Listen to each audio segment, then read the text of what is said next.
maybe we go from grind mode into like launch mode, Brent? Is it possible zombies could go from walking to run? Hey, Oliver, how you doing?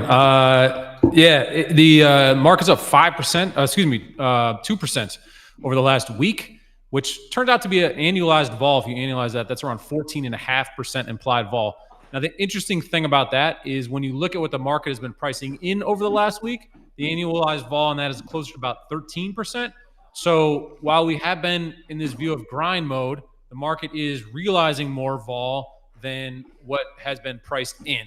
And that is a really interesting dynamic because we're turning into, number one, VIX expiration tomorrow. So today is the last day that VIX, September VIX options can trade because those all expire tomorrow at 9:30 a.m. Eastern. And then we have FOMC. And the reason I bring that up is because we're going to clear out a whole bunch of VIX positions. Essentially today, there's going to be a lot of rolling and trading. That is a destabilizer to me in the market because there's been these forces that have been pressuring short-dated implied vols in particular. So just to reset this conversation real quick is if we're up 2% in the last week, that's a 14% implied vol. Market's pricing in about 13. And then we have Powell, right? And Powell could be bullish or bearish. Obviously, if Powell just whispers one incorrect word, there's plenty of room for downside here because no one is pricing in downside. So vol should expand here. I think that is the key statement. Now, that could express to the upside. That could, of course, express to the downside. That's a little bit in the way that markets take Powell's sentiment. The other thing I want to add is the 0 DTE implied vol has been as low as it gets. Yesterday, we saw roughly an 8% implied vol. Market was pricing in on a 0 DTE basis about 28 bips of movement. That is exactly the same thing today. We have retail sales at 8:30, and the market just does not care. If you're pricing in 28 bips of movement based on the 0 DTE straddle, that is literally as low as it gets. I mean, you got to go back to, you got to go back maybe a year to get a similar price. So the market is as complacent as you can be on an intraday basis right now. And I think just really underpricing any type of move outside of FOMC, which is tomorrow. So again, the VIX positions expiring could be the initial destabilizer here to start to shake things up. Obviously, if FOMC, the market's going to wait a bunch on that, but things are really primed to move here. We're favoring the downside a little bit because of how low implied vol is.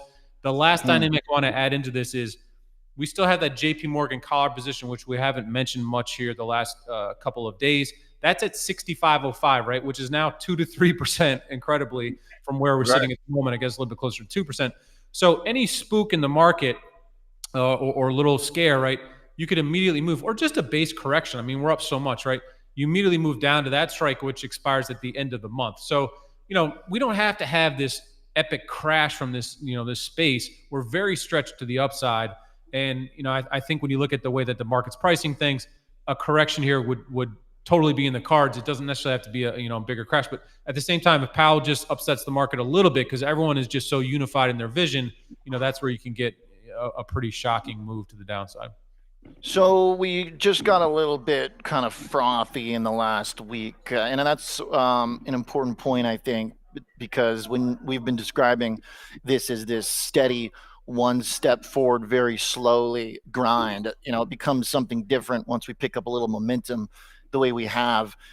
Brent, I'm looking at Trace right now. What should we be looking for in terms of either the JP Morgan collar trade that you talked about or anything else in here that might tell us, okay, because if you're saying, look, it looks like vol maybe could pick up and we get priced to the downside. Well, what if we get what if the vol picks up and we get stocks up too? What if we get one of those moments that kind of, 1 out of 5 times where you get vol up, stocks up? Could we be getting that if we break through some of these major areas that market makers and big institutions are maybe positioning against? Yeah, absolutely. And, we try to get both sides here. And so we could, of course, have a dovish Powell that the market just loves. And even on that point, to the point of underpricing vol, you look at 1 month options, you look at November or DEES, like 25 delta options, they're trading at like a 10% implied vol, 11% implied vol, extremely cheap. So even if you say, hey, I'm a bear, I want to bet on downside, you can buy that upside call protection quite easily, right? Or if you're a bull, go ahead and buy some of that put protection, right? You could go either way because these options are just so cheap. So to me, it's a great time to get long options. We're favoring that downside mainly because the market is so stretched to the upside. Consensus has been, one-sided here that the cuts are going to be helpful. We're up 2%, like I mentioned in the last week. So we don't want to say, hey, we're bullish or we're bearish here on some macro call. It's just that things are very stretched. But to your point, optionality is extremely cheap to the upside or downside. So there's fantastic structures either way. Now, when you look at today, the implied vol is very, very cheap, as I mentioned, 28 bips, which is literally as low as it gets.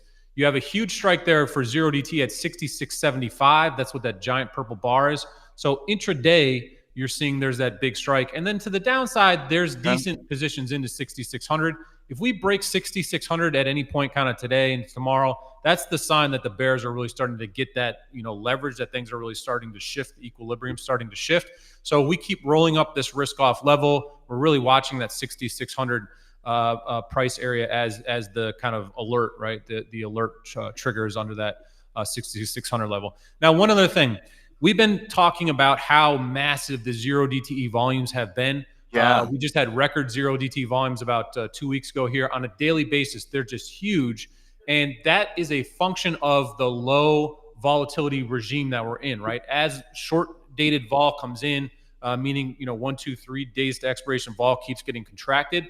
Those 0DTE strategies gain in size, right? The volume gains in size.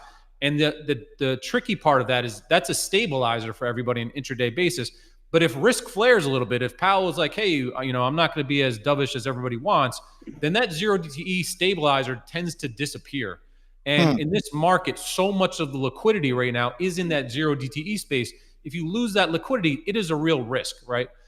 Because you lose that liquidity and then things can get a lot jumpier. And so I think that's a really critical thing that people want to understand right now is that, yeah, we're getting 65% 0DTE at the moment. But if Powell's like, hey, guys, tough luck on these huge rate cuts, then all of a sudden that 0DTE volume can drop. And that's a major dynamic. We saw that happen during brief risk off spats over the last couple of months. So again, there's a lot of reasons to think that the stabilizing force with VIX expiration, these 0DTE dynamics, kind of reset here today into tomorrow with VIX expiration, and then a massive options expiration on Friday.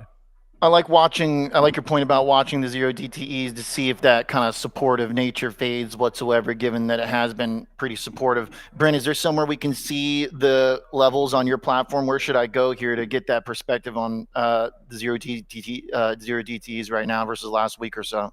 Yeah, if you go over to the indices page there. Where am I looking? Left side? It's, left side, it looks like a bar chart. Okay. Yeah. Hero or volatility dashboard? You're going to go about 5 or 6 buttons down, and then you go over to the open interest tab. Okay. Open interest. Yeah, and then that chart right there, if you just on the left x-axis, you can drag that date slider into over about 12 months. So bring it in a little tighter. Left. Oh wow, yeah. So is the purple here showing 0DTE? That's right. So that top right, you can see how we've been hitting almost near 67% in that purple, right? And that's been the big 0DTE volumes we've been talking about. The last couple of days here, they're starting to contract just a tiny bit at 58%. But this can go down into the 30s or 40s. That's what we saw in April when things really got nasty, right? And so, this is the stabilizing dynamic that could essentially kind of be removed or recede a little bit in this market. Now, there's these other signs too. I mean, if you look at Elon buying stock and he's starting to talk about his stock positions and stuff, that's all classic kind of meme mania markets at the same time. So it's a real interesting convergence here. That stock was just up, so massively yesterday. It looks like it's up again here, kind of pre-market. So, there are a lot of these frothy indications of kind of just excessive bullishness as well. And you have to keep you have to have new positive sentiment injected into the market to sort of sustain a little bit of these. That's cut. Traders are a bit over their skis is what it feels like maybe.